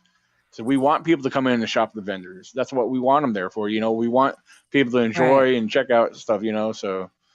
But yeah, Well, it's that's what whatever. makes Well, it nice because not everybody likes all the speakers. Sometimes you don't want to particularly hear somebody, so you Right. can get up and go to your shopping or whatever. And I mean, I thought it was great, the way you had it at that. Where was it at? It was at was it a community Um, center? Or what? Oh, Oh, that was an old school. It is a cool. community center. It used to be an Yeah. old school at one point, but yeah, we had a great turnout there. The only downfall that I saw, I mean, yeah, it was pointed out to me. I didn't realize it then and there, but we had a lot of vendors inside in the side rooms there with the conference with Yeah. the presentations, but yeah, we had a lot of vendors in the back, Yeah. and people coming up said, "Why can't? Could you direct people back here?" What threw me off, I was like, well, everybody's parking back there. They should know there's vendors back there. You know, I was like, Right. so at some point, somebody did make up a sign and with an arrow said vendors in the back, you know? Right. I didn't So, know in the beginning when we parked because we got there really early. And oh, yeah. I didn't know there was, but once you got hungry around noon and we went looking for the food trucks and stuff, and then I was like, oh my God, look at all these vendors out here. Yeah. I mean, I Yeah. made an announcement. So I was making an announcement. I said, yeah, guys, Yeah. be sure to browse the back. We got tons of vendors in the back, you know? I mean, there was, if I could have them out front, I could, but you saw there was limited space out there because of the parking lot, Yeah. you know? Yeah. Unless somebody want to plow the corn across the field there and set up over there. And But Nikki, don't throw that up on the screen just yet. What I just sent you, don't throw that up on the screen just yet. Okay. Okay. But speaking, you can here in just a second. I'll give you about 15 seconds if you can throw it up there. But speaking of conferences, and Nikki has the prime exclusive on this one, so no date is set in stone yet. But Daniel Benoit will be a speaker next year somewhere, and somewhere. may as well let the cat out of the bag on this one. Go ahead, Nikki. Yeah. Okay. There you go. Dun dun dun dun dun dun. There will be the Kentucky Bigfoot Conference next year. Oh my goodness. When are you going to do that? Arlington, Kentucky, right here in my hometown. But I'm looking at times here. When? I'm busy the first part of the year, so it's going to be the next, probably next fall. Looking around October. October is a good month, maybe the weekend before or weekend after Daniel's conference next year, the fall conference. Yeah. Don't want to have it on the same weekend. Right. I got to look at conferences and events going on that month. But there will be a Facebook page, website, and all that stuff pop up here in the next few months. So be looking for that. And yeah, it'll And be. I got to say, I like what you did with that design. You took Kentucky and added toes and make it look like a footprint. That is Right. sweet. I kind of used somebody else's, but I got permission for that. But yeah. Well, it's freaking genius. It's cool. I like it. Yeah. For sure. And see, that would be cool because then I can also see Jimmy because I'm sure Jimmy would be there. Jimmy Blanton. Jimmy Blanton. Yeah. Oh, okay. Yeah. So, but I yeah, better that win will at be. the slots next week. The tables. I'm going to Vegas on Thursday. I better hit a big one. I got a lot of things to do next year. But be on the lookout for the Kentucky Bigfoot Conference coming to Harlan County, Kentucky, 2023. We will bring mostly Kentucky researchers and surrounding states in. As far as like your TV celebrities and stuff like that, maybe years in the making from now, but these will be real researchers. These will be boots on the ground, field researchers, in the field researchers that will take the stage, and they will take their rightful place on stage. Right. And see, that's what I was trying to get at earlier. That's the majority of the people I bring. They're boots on the ground, and I know them as real, legit researchers. I mean, yeah, my big name. We brought Todd Neeson all the way from Oregon. We flew him in. Love Todd. Yeah, I mean, he was a great guy, and yeah, I didn't realize it because I wasn't in the room the whole time listening to his presentation. But yeah, I had somebody came at me. He said, "You got to go put a stop to him. He's running way over his time." He was easily going a good hour and a half or more, and oh my and goodness. I'm like, yeah, because usually I have it scheduled and worked out to where each speaker gets at least an hour, but and so I was like, crap, I had to walk down there. Like he was in the middle of his talk, and I was like, he glanced over at me, and I tapped on my wrist like. Time, because I had to get the other people up there started, But he kept an audience. Nobody got up and moved around. Everybody was engaged on him. So I mean, Oh man, but, Todd is a good guy. Todd got involved in that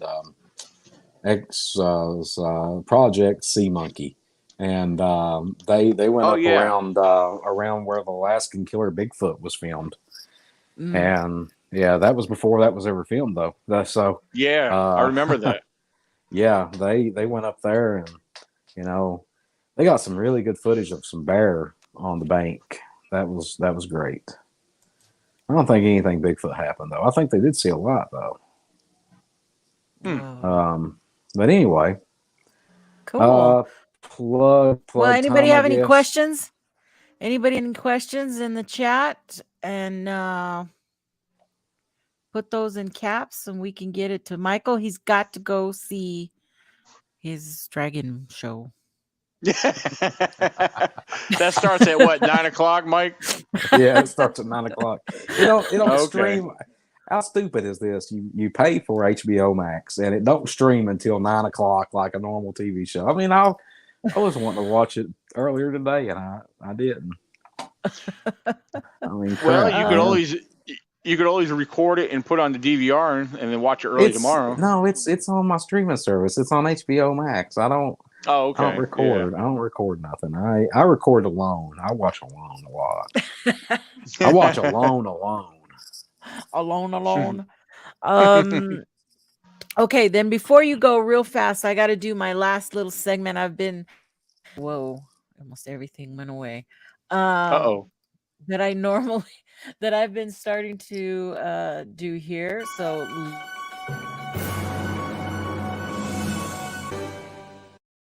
in the news, everything's falling apart over here. The share button won't go. There it goes. So real fast, let's see what we've got. This week in Bigfoot sighting reported at South Carolina State Park. Oh, yeah. And it won't click. Come on. Yeah, I Woodland. read that article. Yeah, the South Carolina Bigfoot Festival group posted that, and then I 3 seen it. visitors. Let's see, when was this? Yeah. September 2nd. 3 visitors to a state park in South Carolina claimed they saw an animal they believe could be Bigfoot. The 3 people visited Hunting Island State Park on August the 3rd and reported seeing an animal that was 5 to 6 feet tall and walked upright, retreat into the woods. The but Uh-oh. reported the Bigfoot Field Searchers Organization. Is she glitchy? According to the Yeah. animal had legs. Uh-oh. Am I glitchy? Yeah, You're on and glitchy. off. Am I Yeah. glitchy? I thought it was on You're my all right. end, but yeah. Yeah, I thought it was on Well, my end. I'm notorious for bad yeah, because I connection. only got a couple bars. I'm surprised my streaming has been working out pretty good here. So, but no, Nikki, you were okay. You just as long as you stayed talking, we can make out what you were saying. Gosh. You're okay, Nikki. Oh, okay. This well, is I your still show. can't see me moving. So, Yeah. okay. You- It's my internet says it's time to get off. Uh-oh. Hold on. I know what I'll do. I'm gonna click off on. Sometimes if you have too many windows or anything open up, nope. that could interfere with your connection too. Sometimes.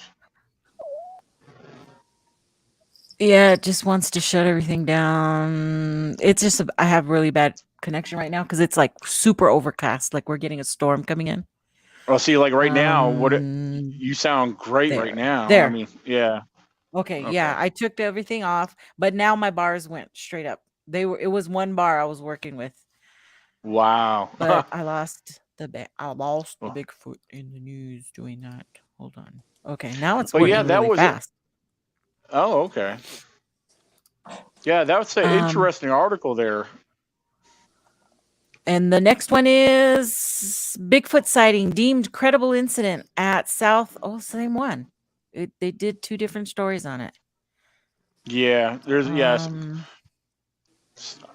same one. Same story, different. Yeah, I seen one on Facebook and then I seen one on Twitter just the other day. But it was 2 different articles, but of the same thing. 2 different networks, I guess, that were reporting it. So that's like the incident. Completely.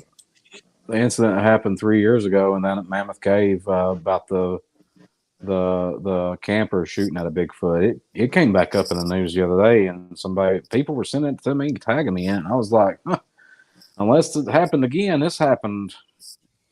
This happened actually 3 years ago. Yeah. Yeah. Yeah. Well, so you're going to be, like we've been talking about almost this whole thing. You've got the Blue Rock Talk with Connie Willis on the 9th, September 9th, 9 p.m., Blue Rock Talk Radio. And then September 19th, the Bailington Celebration. Well, I don't know what that. You'll be selling your soul. You got that wrong. So the 9th, I will be on Blue Rock Talk with Connie Willis at 9 p.m. On September 11th, next Saturday, I will be at the Baileyton Celebration. Oh, I see what it is. You scheduled. I'm scheduled to be there on Sunday, but I think Sunday's not going to be a good day for me. Monday the 12th, I will be on. Coast to Coast. I can't believe I finally got on it, but I will be on Coast to Coast AM, and the key word there is AM.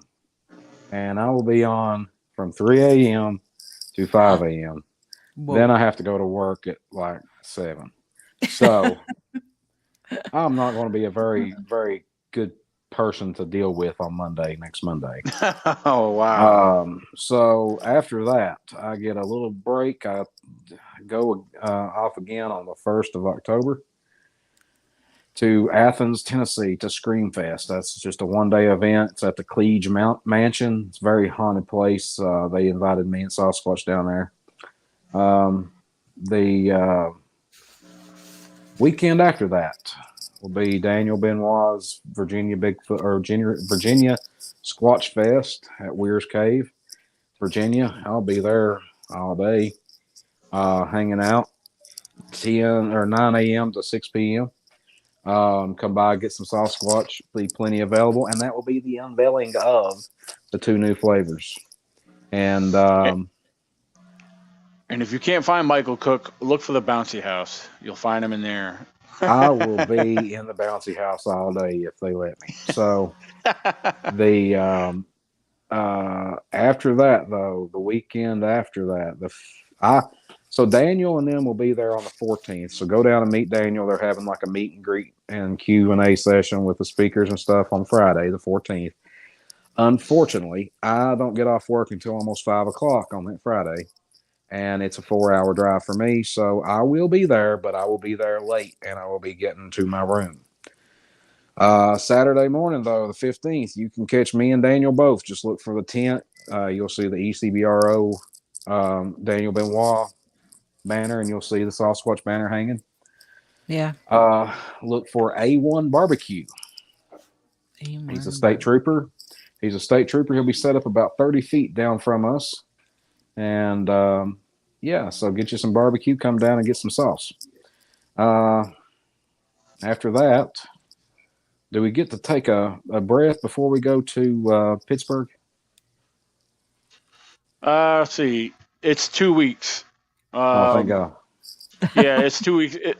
It's like not the week after, but 2 weeks after the South Carolina. So yeah, you get about a 2-week break, give or take, a week and a half. Yeah.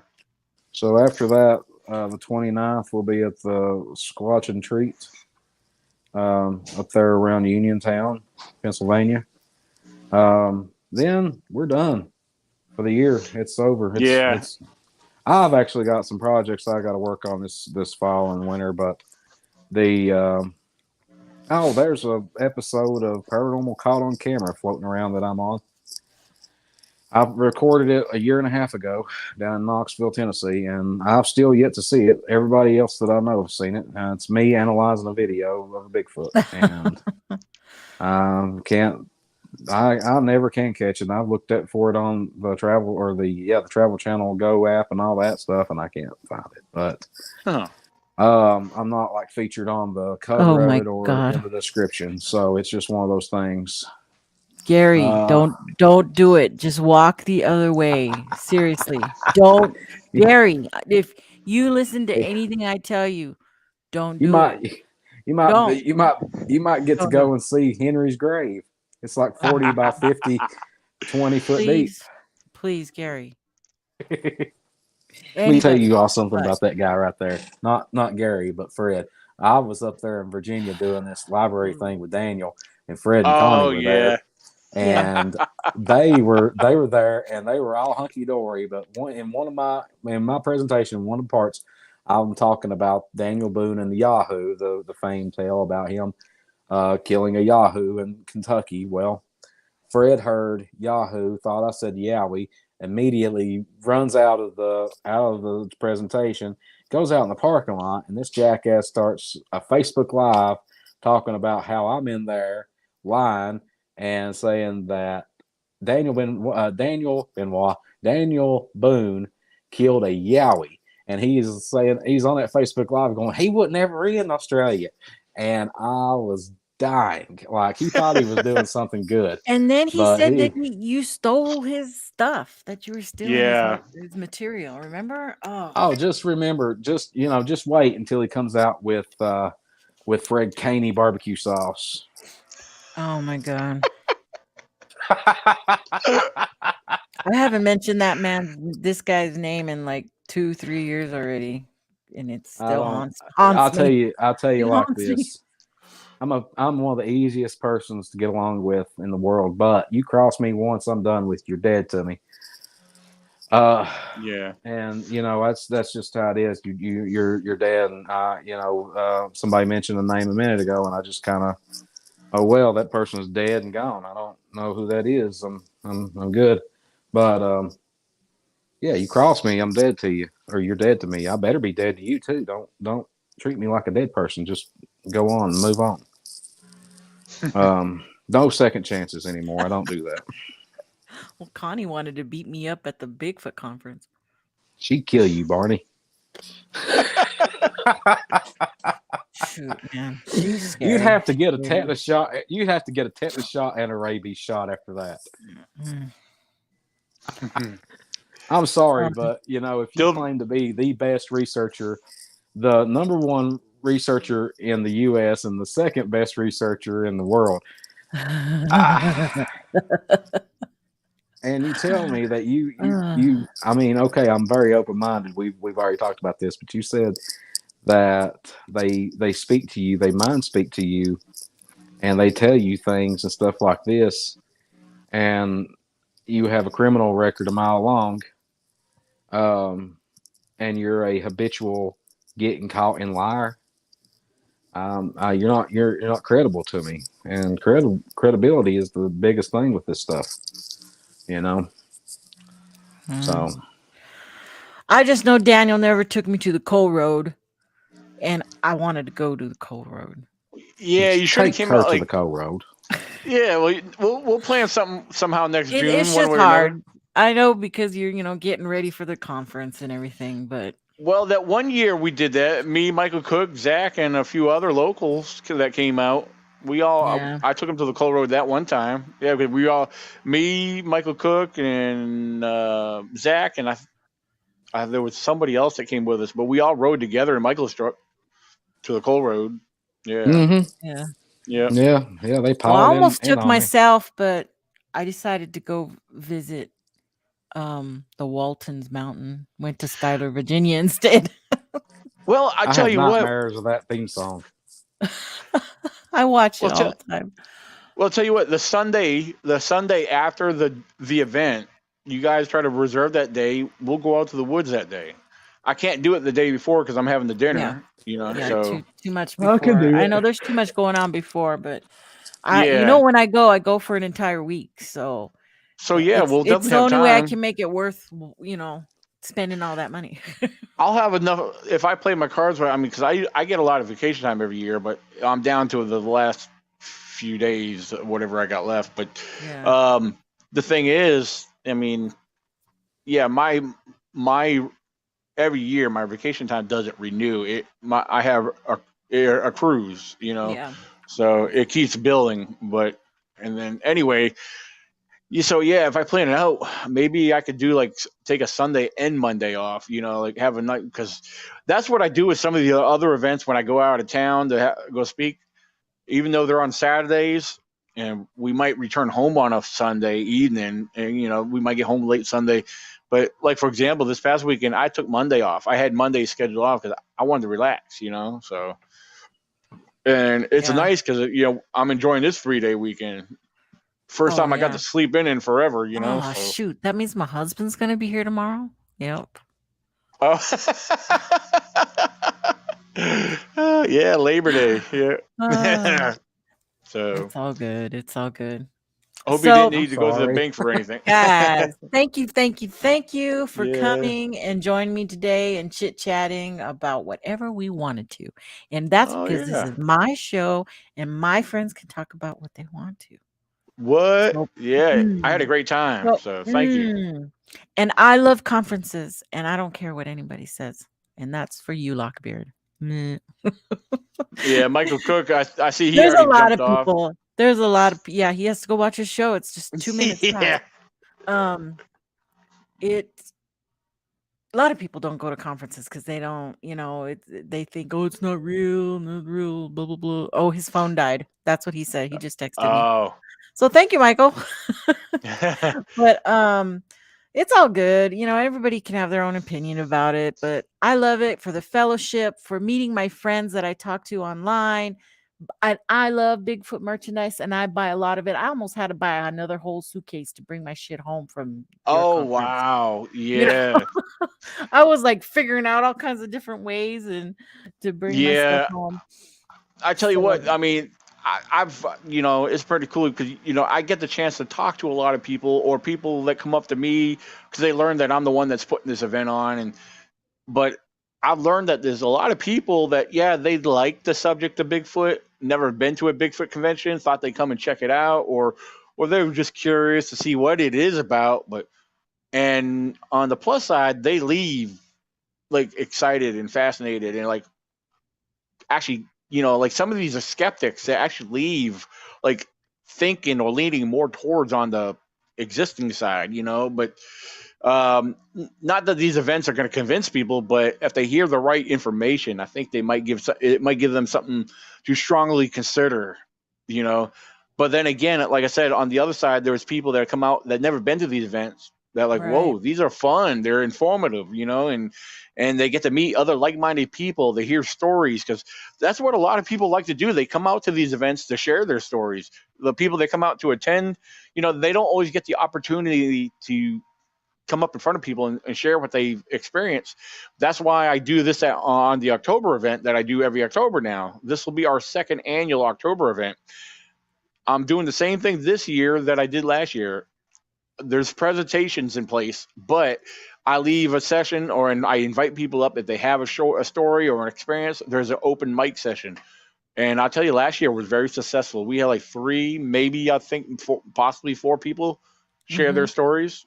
Which I'm very proud that they're brave enough to come up in front of the people that were there, to share what they did. But I'm hoping we get that again this year. So, if not, it's no big deal. But right, because holding these events in Virginia, I think is starting to attract all kinds of people, young and old, skeptics, just the simple, curious-minded. There's been some non-believers. I've been to presentations down in Grundy, Virginia. That was I should say I didn't know what to expect when I got invited to go speak at the library in Grundy, Virginia. It's down on the very far south end of Virginia. It's like almost on the Kentucky line.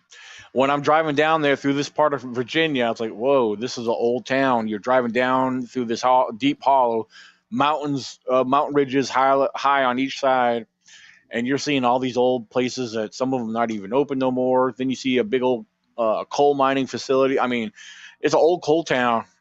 And yeah, surprised I'm staying in an up-to-date, nice hotel that they put me in. But like I was curious, the library was just like a couple miles around the corner. But when I got there, keep in mind, I was the only one scheduled to come there because I was the only one invited to come do a presentation. And as soon as I walk in the door, I got there early and there was people there were already waiting. They knew me. Yeah, wow, from my face, the way they promoted me and advertised me. As soon as I walked in the door, Daniel, I was like, what? Who knows? I was like, who's down here that I know? I was like, how do these people know me? But yeah, there was people that were shouting my name. They recognized me from the time I came into those library doors, wow. I was like, wow, okay, this is cool, I was like, all right. But when everybody sat down to do the presentations, almost every seat was full in there. And it was a big, spacious area. We had a little late start because we had the library tech guy trying to connect my presentation to this slide projector and everything. But yeah, I was actually blown away by the people that came out to that event. There was a lot of young people there, and I got them involved because I was asking questions to the whole audience, and it was the kids that were raising their hands, and I was blown away by the responses and the answers I was getting from these kids.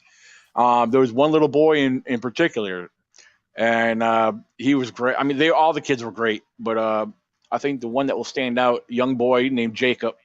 His mom's insurance agent actually made a post, an article about me with a picture that was taken, and it was a very sweet article, post, whatever. And I was like, that's awesome. It's encouraging to me to see that, that you've actually touched somebody, made an impact, But yeah, these kids were very smart. It's like these kids have been studying or watching or learning something.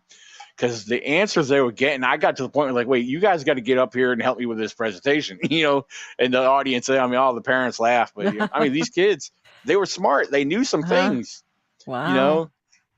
Some of the responses, like when I asked certain questions, some of the responses weren't exactly an answer to what I was asking. It was something else, but still, it was still great stuff, I was surprised to hear what I did, but so yeah, it was a great turnout for being a library out in the boonies, So it surprised cool. me.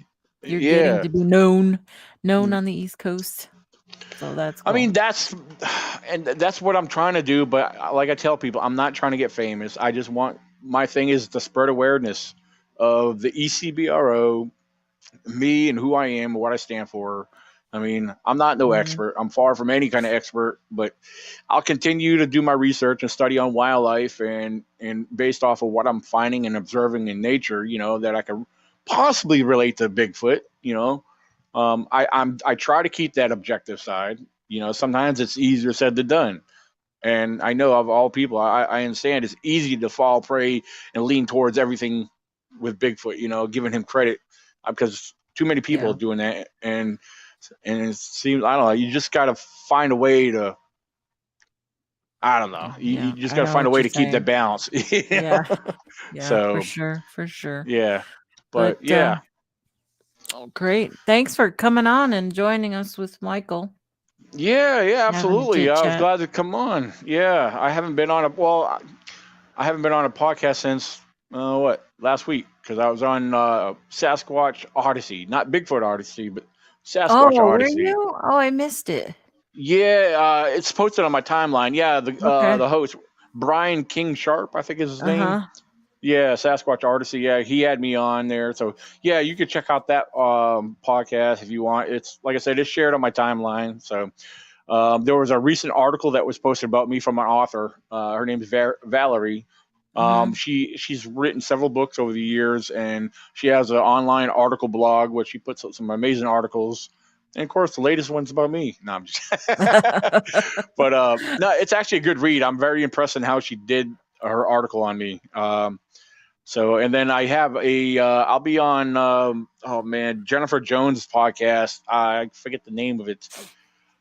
Something, I don't know. I'll figure it out later. But that's coming up. It's oh shoot, now I forgot.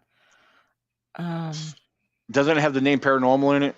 She's the one who does the remote viewing and stuff, or says she does remote viewing. Oh, I don't know. I just know she has a podcast. She has a good following but she has a good following. It'll be good for you to be on her show to get, maybe some subscribers and stuff like that. But yeah, some of her stuff I find a little. Yeah. She does. I know she does tarot card readings and stuff like that. But she interviews people from anywhere from paranormal, big cryptids, and all the above. So yeah, it'll be okay. Oh yeah. So it definitely, because she recently, well, not recently, but yeah, she had Michael James on there not long ago. So I actually watched that. That was very interesting. So yeah, but Michael James, the deaf kid. Yeah. So yeah. So he did. I thought he did pretty good on it. So. But it should be interesting. So yeah, I got that. Oh, and September 24th, right here in Virginia, Mike Hughes of Cryptid HQ, he's hosting his first time annual Southwest Virginia Bigfoot and Friends event. I feel, and I'm hoping that it's going to be huge, because the venue is massive. Really? But yeah, it's a huge place. It's where they have a lot of the big NBA basketball games and all that stuff. Yeah, they But yeah, the venue, everything's going to be taking place inside the main area of the venue, and I'll be there. There's Zach Bales, Katie Elizabeth from Vermont or Maine doing Lake Champlain discussion. Lyle Blackburn will be there. So, and then Leah Fisher. I don't know if you remember her. She was at the event. Yeah, she was there. She's going to be one of the speakers there. So I gave her a ride. Remember, I was her ride to and from the hotel. That's right. That's right. Yep. So yeah, she's coming back to Virginia for that. So yeah. So yeah, that's again, Salem, Virginia, at the Salem Civic Center on the 24th of September. So yeah, I got a little bit of work to do before that. I got a presentation I need to tweak a little bit. So but but that's about it. It's been busy and very exciting here and there. And so yeah, after October, like Michael was saying, we'll finally take a break and focus on everything else under the sun. Like hunting season will be coming up before long. So right. Yeah. So You have to tell me, has the date been set? No, it has not. No. We have the thing where we want to find a house together first and get a house, and then we can go from there. That's one thing we both agreed on, because like where she lives, that's not her place. She rents there, and there's roommates there, so it wouldn't work to really live there. Especially she has one part of the house sectioned off with all her stuff that she works on for her business, So So we need to find our own place and kind of go from there, So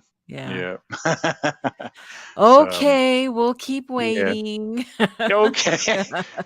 We'll be sure to send you an invite. So yeah. My aunt will be all on board for that. Oh, nice. And we've already talked and agreed that we want a Bigfoot themed wedding. So Oh, really? Oh, that'd be cool. If we could get a couple of people in costumes or whatever, and maybe get Fred to jump out the cake, that'd be great,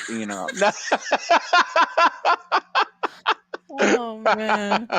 Let me stop. Oh, look, Bobcat said Fred will marry you both. Yeah, leave it up to Bobcat to say something silly. Yep.